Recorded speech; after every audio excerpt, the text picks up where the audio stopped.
The Veterans Affairs Department faces a staggering backlog of 897,566 disability claims, with more than 65% pending for more than 125 days, a problem compounded by an error rate of 16%. Representatives of Veterans Services organizations told lawmakers on the House Veterans Affairs Committee on Wednesday.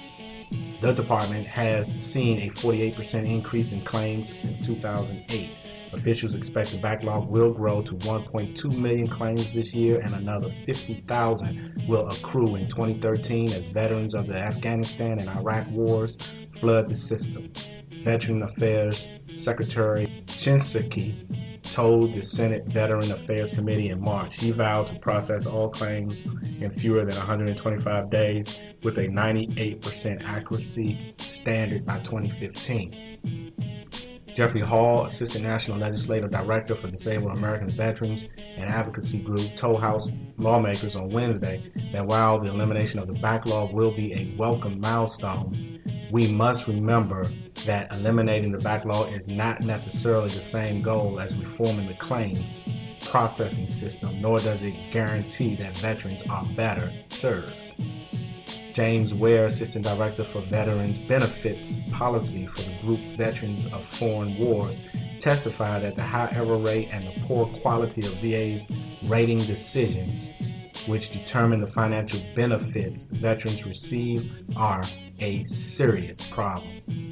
Quote, quality of decision making is problematic. The national average error rate has remained nearly stationary at 16% for months, Ware said, adding that the Veterans Benefit Administration's Baltimore Regional Office has the worst claims error in the century, 29%, which is a slight improvement over its error rate of 33% just a few months ago. Randolph Fisher, the American Legion Service Officer for Kentucky, told lawmakers that in order to improve the claims process, VA must make training a priority and hire more veterans whose experience will prove beneficial.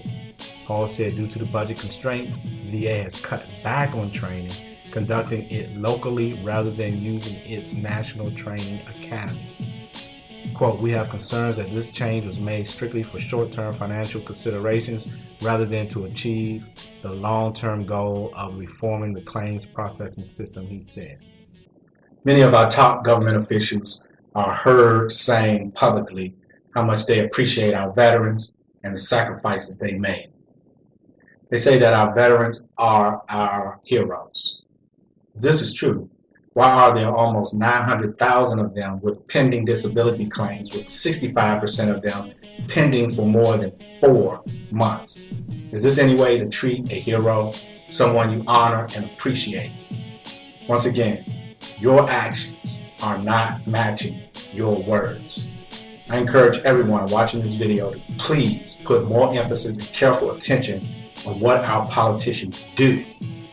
Don't fall for the outer appearances, the smiles and the smooth talk. The Word of God tells us in 1 Samuel chapter 16, verse 7, not to look at the outward appearance. But the Lord said to Samuel, do not look on his appearance or the height of his stature, because I have rejected him. For the Lord sees not as man sees. Man looks on the outward appearance, but the Lord looks on the heart. Okay, I hear you saying, but we cannot look on the heart as God can, which is absolutely correct. That's true. So this is what we must do to consider one's character. Matthew chapter 7, verses 15 through 20 tells us basically to watch their actions, what they do. Beware false prophets who come to you in sheep's clothing, but inwardly are ravenous wolves. You will recognize them by their fruits. Are grapes gathered from thorn bushes, or figs from thistles? So, every healthy tree bears good fruit, but the diseased tree bears bad fruit. A healthy tree cannot bear bad fruit, nor can a diseased tree bear good fruit. Every tree that does not bear good fruit is cut down and thrown into the fire. Thus you will recognize them by their fruits or their actions. And our politicians' actions tell me that they have no love for our wounded warriors who really and truly deserve to be treated as the heroes they are and should not want or wait for anything, especially not health care.